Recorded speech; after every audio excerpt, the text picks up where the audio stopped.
हरे कृष्णा। 6 जुलाई 2025 यानी एक ऐसा दिन जब वर्ष की सबसे बड़ी एकादशियों में से एक देवशयनी एकादशी आ रही है। जी हाँ, चातुर्मास का आरंभ हो रहा है 6 जुलाई 2025 से और उसी दिन पड़ रही है देवशयनी एकादशी। यह वही एकादशी तिथि है जिस दिन भगवान श्री विष्णु 4 मास के लिए योग निद्रा में चले जाते हैं और फिर संपूर्ण विश्व का कार्यभार भगवान शिव संभालते हैं।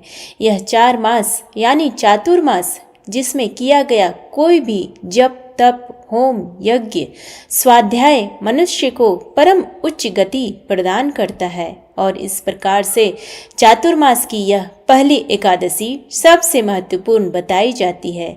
तो चलिए आज इसके माध्यम से हम देखते हैं कि आखिर इस बार यह देवशयनी एकादशी जो कि 6 जुलाई को आ रही है, उस दिन के शुभ मुहूर्त क्या है, अगले दिन पारण करने का समय क्या रहेगा और आखिर क्यों इस एकादशी का पालन करना चाहिए। यह सभी प्रश्नों के उत्तर इस वीडियो में आपको मिल सकते हैं।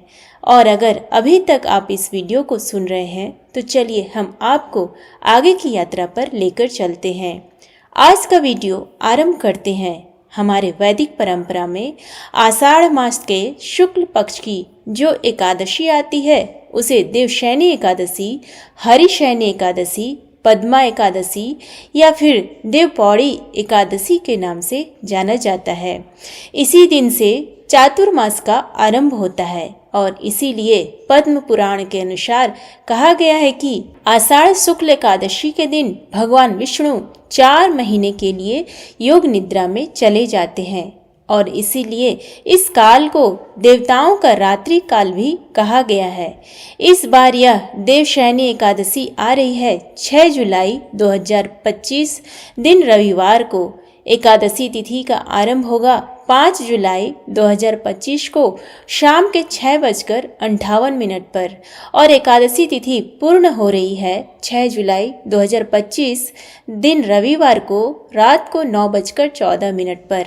इस एकादशी व्रत के पारण का समय है अगले दिन यानी कि 7 जुलाई 2025 सोमवार को सुबह 5:30 से लेकर 10:11 के बीच में। इस दिन सूर्योदय का समय रहेगा सुबह के 5:29 और ब्रह्म मुहूर्त रहेगा सुबह 4:08 से लेकर 4:49 के बीच में।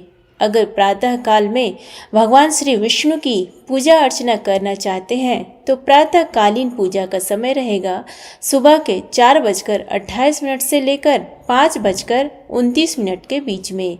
इस दिन सूर्यास्त का समय है शाम को 7:23 और संध्या काल की पूजा करने का समय रहेगा शाम को 7:23 से लेकर 8:23 के बीच में। दिन में अभिजीत मुहूर्त रहेगा दोपहर के 11:58 से लेकर 12:54 तक और रात को 9:27 तक विशेष श्राद्ध और शुभ योग भी रहेगा।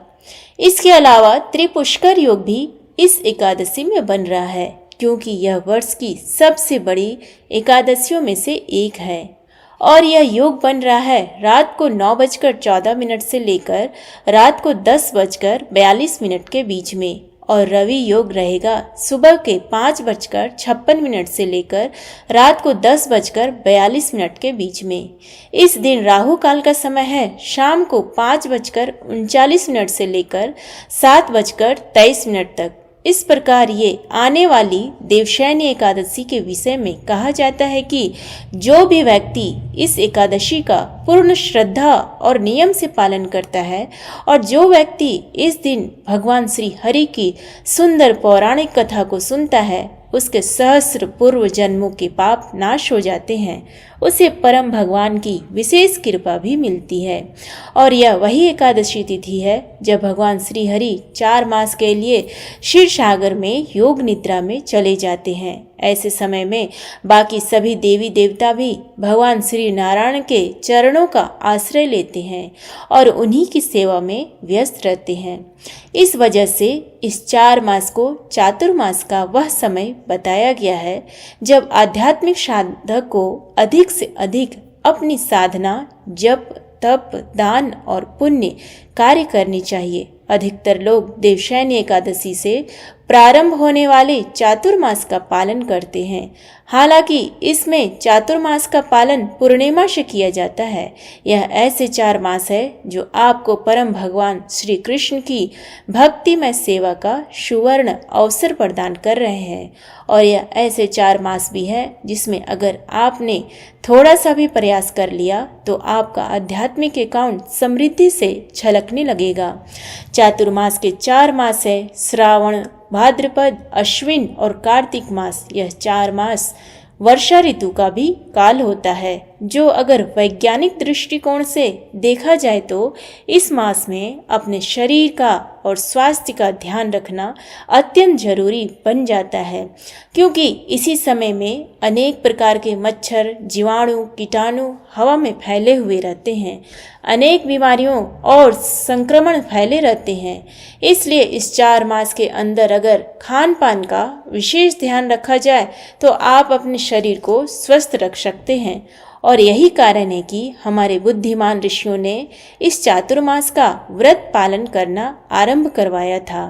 तो अब आप भी मानते होंगे कि हमारी वैदिक संस्कृति सिर्फ धार्मिक नहीं अपितु वैज्ञानिक और तार्किक भी है। शास्त्रों का मानना है कि चातुर्मास में किया गया कोई भी जप, तप, दान और पुण्य कार्य उस व्यक्ति को 16 लाख गुना ज्यादा फल देता है। कई लोग चातुर्मास व्रत का पालन एकादशी से आरंभ करते हैं, यानी कि देवशयनी एकादशी से लेकर देव उत्थानी एकादशी तक, और इस्कॉन के अंदर हम चातुर्मास का पालन पूर्णिमा से करते हैं। तो यह थी आने वाली देवशयनी एकादशी के विषय में संपूर्ण जानकारी।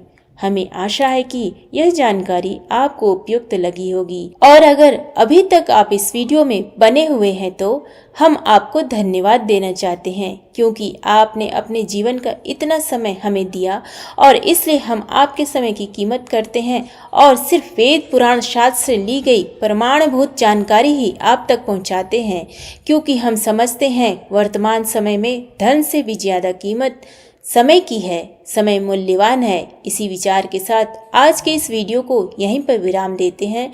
हम आपसे मिलेंगे फिर एक बार देवशयनी एकादशी से जुड़ी और महत्वपूर्ण जानकारी और उससे जुड़ी सुंदर कथाओं के साथ। तब तक के लिए हरे कृष्णा, राधे राधे, धन्यवाद।